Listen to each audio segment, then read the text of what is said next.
見せするならこんな感じがいいなって今後の自分の制作物の参考にするためにこうやってねトレンドに乗るって乗れてないんですよね全然ここでねコグマサーカスって出てくるんですよね。もうね10年ぐらいやってるんですよ。未だにやってるお仕事であるんですけど、小さな達成を記録して自己評価を高めるとか難しいんですけど、どうしようかな、これ動画撮るって決めたけどちょっと恥ずかしくなってきました。どうもこんにちは、コグマペーパーサーカスももです。先日やっと YouTube が100人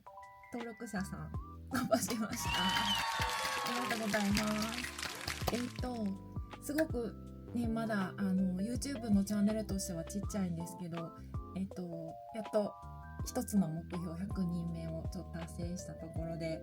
ちょっとなんか振り返り動画を作りたいなと思って、で今日はですね、私こうやってノートをねいつも書いてるんですけど、こういうね今回無印の日付がないスケジュールノートっていうの前からね多分売ってる790円のマンスリー12ヶ月デイリー366日っていうやつなんですけど、中身はこういう感じでシンプルで、日付のないカレンダーマンスリーと、あとこうやって1日結構英語サイズなんですけど結構大きめの枠があって、コラージュしたりとかそのちょっと持ってること書くアイデア書いたりするのにちょうどいいかなと。いつも私どうしてもスペースがね足りなくなったりとか、かといってこの英語 1ページ1つの1日のタイプあるじゃないですか。あれは大きすぎるんですよね。ちょっと仕事の作業とかも多いので、そんなに書きたいんですけど書く時間がそんな取れないので、この半分ぐらいってすごいベストというか、これでちょっとね次、YouTube1000 人行くまではこれやりたいなってちょっと思ってるんですけど、どれぐらい続くかはわからないんですけど、今まで使ってたノートをねなんでそれやろうかっていうところの話を今日はしたいなと思ったんですけど、今までこうやってジャーナリングノートっていうので、書き殴ってるやつとかあるんですよ書き殴ってるって言ったら言い方悪いんですけど、こういうのとか、あとその前にやってたのはここ 2,3 年ぐらい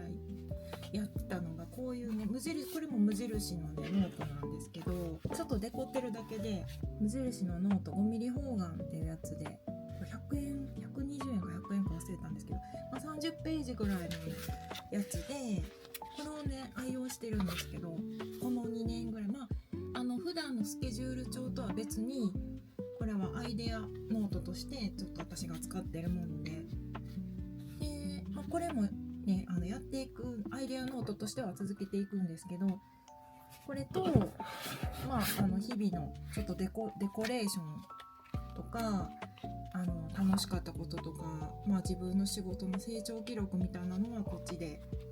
つけていこうかなと今回こっちを購入しました。これお店をオープンしたのが去年の10月になるんですけど、ちょっと忙しくてこれはちょっとかけてなかったんですけど、この間ねちょっとたまたま一人でカフェに行って一人ミーティングをしてる時になんかねすごいなぜかへこんでるタイミングで、いやまだまだこれからいっぱい頑張らなあかんことあるなと思って考えてる時に、ちょっとね棚にあったこれを何冊か持ってカフェに行ったら、それがもうこれ2年前ぐらいに書いたやつが入ってるんですけど、今ねやりたかったことが半分ぐらいできてることに気づいて、今日はちょっとその一部を紹介しようかなと。なんかこれ番号順に並んでるんですけど、何を書いてるかっていうと、基本的には仕事のでなんか本とかで読んだいいこととか、企業セミナーに行った内容をメモしたりとか、何をやりたいか内容を問わずに留めておきたいなと思ったことを全部これは記入しているんですけど、普段の手帳とは別にこう始めたんですけど、1番からちょっとずつ気になるところだけパパッと今日はピックアップしようかなと思います。とにかく本当にアイデアだけでなく、今気持ちを止めておきたいこととか、後で自分が読み返したいこととか、記事の切り抜きとか、気になったものとかをひたすら書いてるんですよね。こういう感じで。マイノートは心の貯金通帳、自分雑誌、連想マップ2つ、多分これ本のところから抜粋したやつで、ちょっと参考になる本があったので、それを書いてますね。死ぬまでのリミットを意識するとかね、なんか結構重ためのこと書いてたり、こっちはこっちで気になる文具ね、こうやってメモってるんですよね、いろいろ。で、そうかと思えばね、はやてのこうじさんっていうすごい人がいるんですよ。手帳、デイリージャーナルすごく上手に書く人がいてて、その人の本見て感銘を受けて、これは図書館でいちいちねページをコピーして気になるところで、手帳の書き方とかね、こういう感じで気になる切り抜きを貼ってますね。で、三浦淳さんからってたりとか、ファンタスティック比較三原則とかね、これ面白いなと思って、なんかね暗い時にねテンション上がると思って貼ったんですよね。多分こういう風にノートの使い分けを考えたりとか、もうとにかく書くの好きで、ノートもねやっぱ可愛いのいっぱいあるから、一冊じゃどうしても無理で、手帳、普段持ち歩く、カフェに持ち歩く手帳とか、こうやってジャーナリングするアイデア書くやつとかいっぱいいるので、一生懸命ねこのノートの役割を考えてるんですけど、結局ねもう今思いついたところに書いてるんですよね。で、この時に考えてたのが、こうやって自分の中のキーワードっていうのを思いついたことをね書いてるんですよ。これを全部つなげたようなお店ができたらいいんだけど、どうしたらいいかわからないと悩んでいたのがこの2年前ぐらいですね。で、まずはそうなんです、この2年前にお店の名前を考えるところ、形から完全に入ってるんですけど、いろいろ考えてるんですよね。この時にお店の名前、もう没案もあるんで見せますけど、桃色文具店、トリップ&ティーっていうのはちょっとね実現しかけたんですけど、結局お茶を売りたいなって思ってたんですけど、いや違うなと思って、ちょっと今ねこれは保留になってて、で本も好きなんで、本屋さん自分で Kindle とか出版して、なんかまあ本やったり古本とかそういうのもあったらいいなっていうので、ここでね小熊サーカスって出てくるんですよね。この時はまだね小熊ペーパーサーカスっていう言葉出てきてないんですけど、ちょっとねその原型がここに記されてるんですよね。で、あと花ブランドレインブーケ619、これはよくわからないんですけど、お花も好きで私よくお花買うんですけど、ただ私ね手荒れがすごくて、なかなかお花を取り扱うっていうのも無理で、あとはそうですね、物理的にいろいろ問題があって、今これは保留にはなってるんですけど、この時はお花か、本か紙文具みたいなイメージ、ぼんやりしたイメージですね。あと将来的にはこのね移動文具屋さん作りたいなとか、文具が充実したコーヒー屋、いつか古民家と専用の庭、移動車のあるお店を作りたいなとか、もうね壮大なちょっと夢をねここで書いてるんですけど、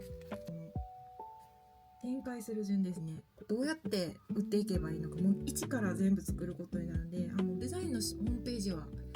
デザイナーとしてのホームページはこの頃あったんですけど、それだけではやっぱ無理だから、ホームページを一からね作らないといけないなと思って、じゃあどうしたらいいかとか、手帳とかノートとかいっぱい書いて、こう順番どうしようかなって考えてる時期ですね。あとかと思えばね、こっちの右にはね、急にね体のことが気になって、体しんどいなと思って、歩くとかね、ストレスためないとか、食物繊維取るとか急に書き出したセミナー、ウェブセミナーで古民家ってどんな感じなん現状知りたいなと思って、こうウェブセミナーを受けてやってるんですよね。セミナーを受けて、なんか古民家やるのもめっちゃ大変そうやなと思って、これでかなり気持ちが挫折してるんですけど、なんかでもいつかこれもねなんかそういうウェブショップだけじゃなくてなんか、場所みたいなの作りたいなっていうのは今でも思ってるので、これは温めてる感じですね。あとはねオーガニックフェアみたいな企業のイベントに行ったりしたら、こういうね可愛いやつこういうパンフレット可愛いなとかっていうのを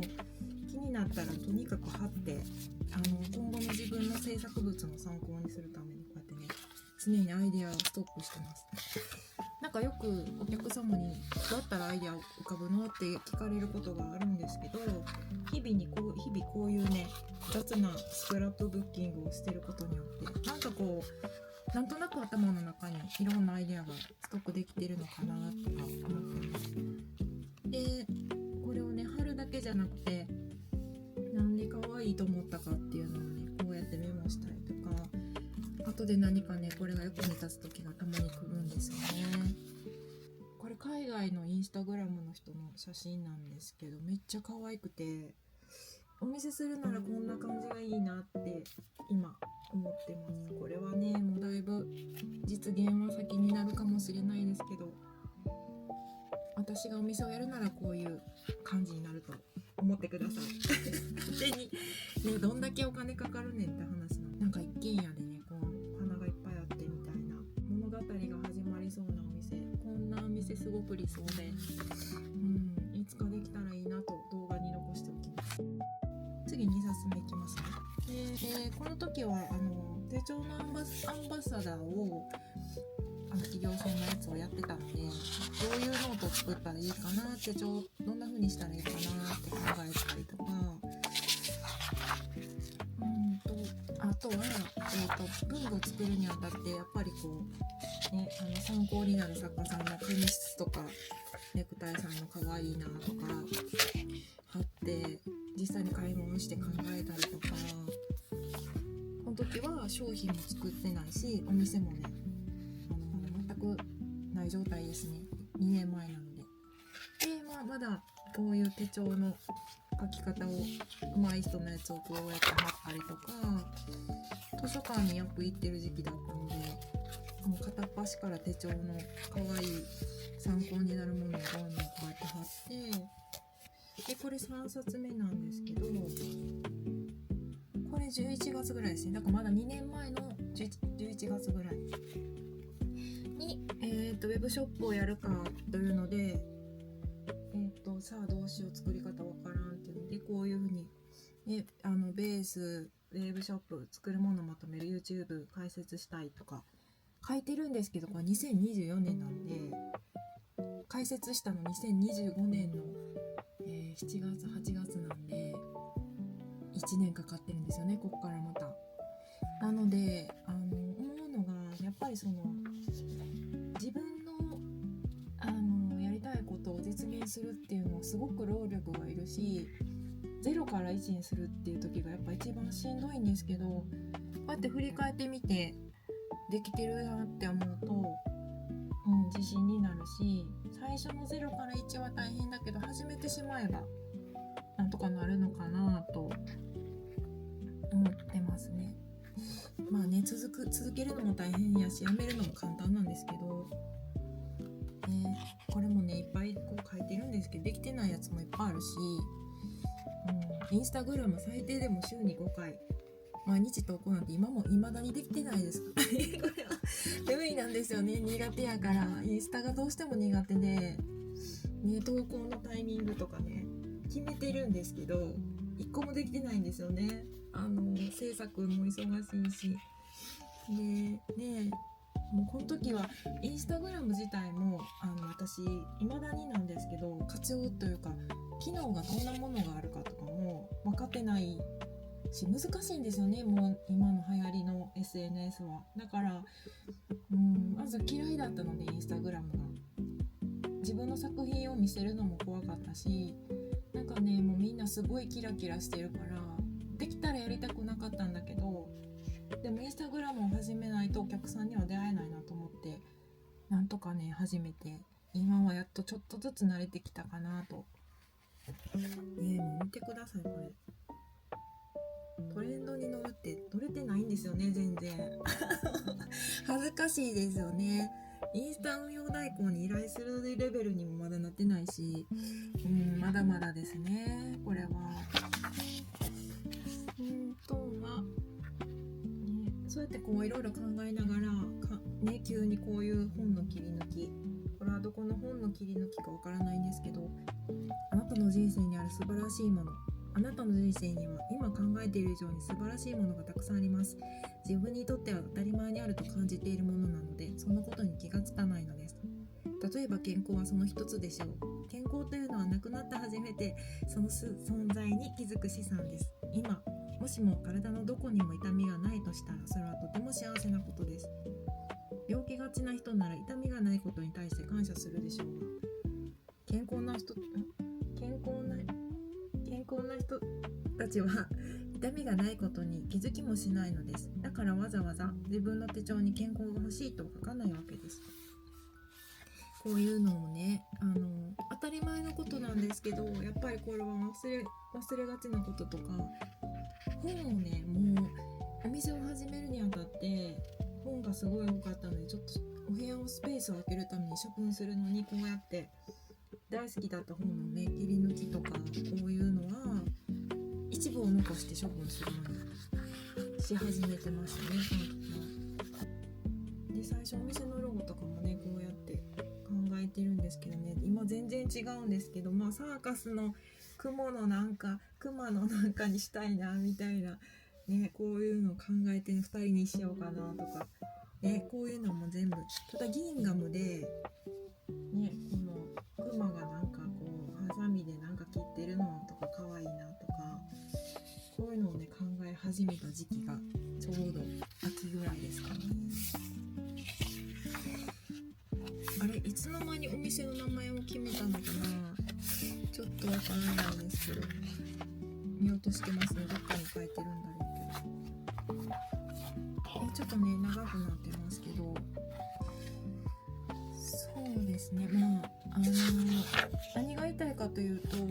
う自分が本当にやりたいなって思うことってちゃんとこうやって紙に書いてると意外と叶ってたりするんですよね。だから絶対私はこうノートに書くっていうことをこれからもやめずにいきたいなと思ってます。で、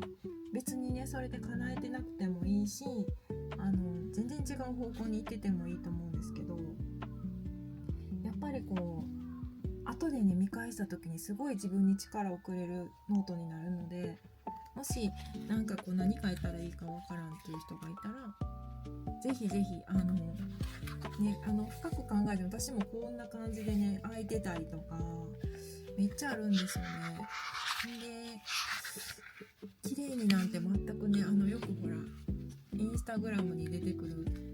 すごい綺麗にレイアウトできてる方とかいっぱいいるんですけど、私はそれできないので、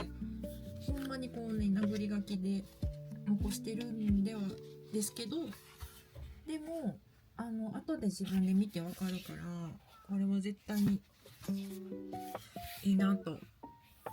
思ってます。で、結構ねこの書いたことって本当に YouTube したいとか、お店やりたいとか、お客さんにまた来てほしいとか、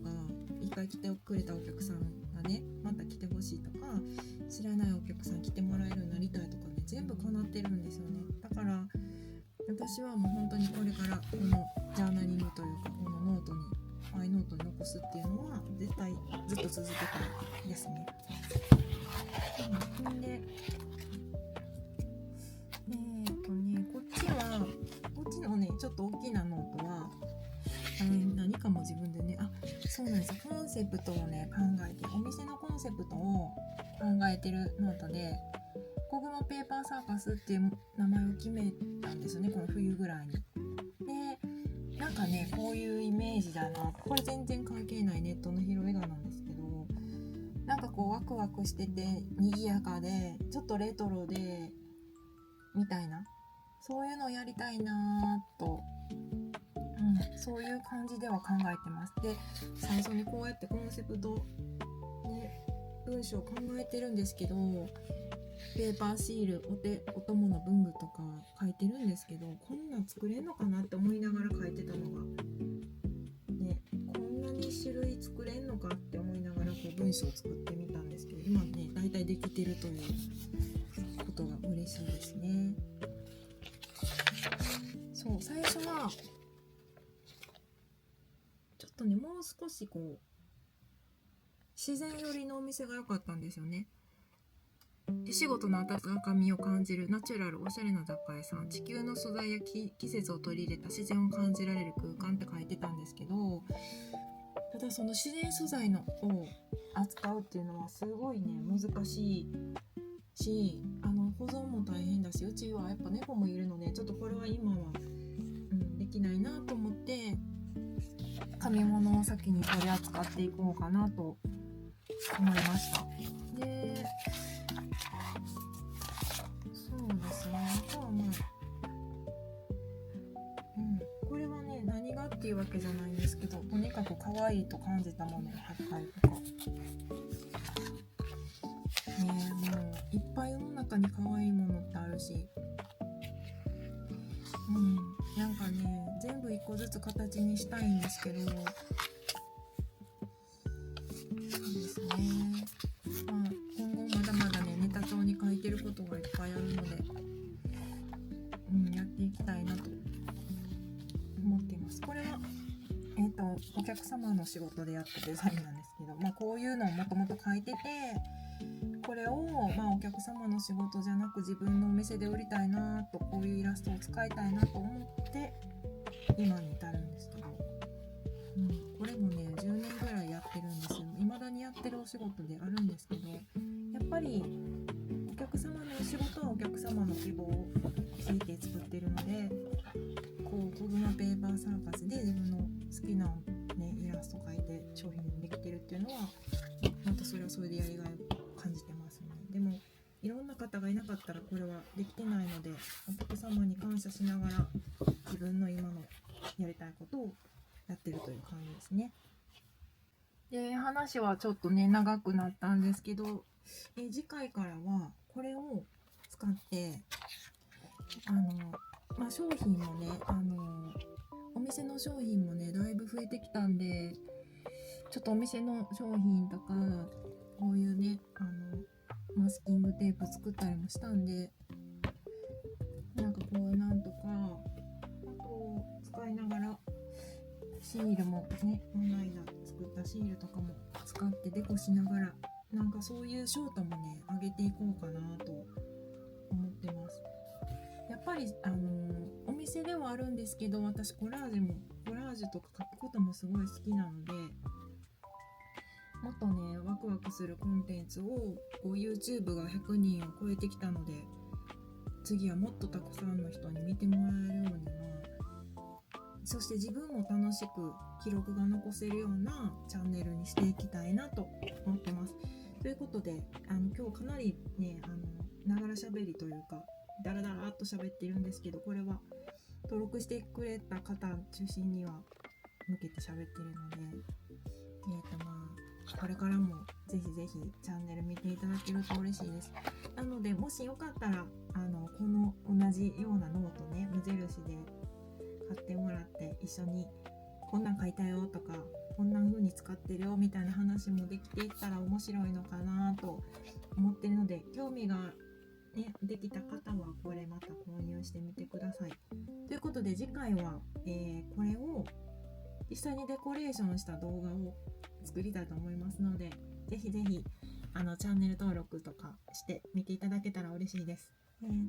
またいつも見ていただいている方本当にありがとうございます。これからも頑張るのでぜひよろしくお願いします。ということで今日はこの辺で終わりたいと思います。バイバーイ。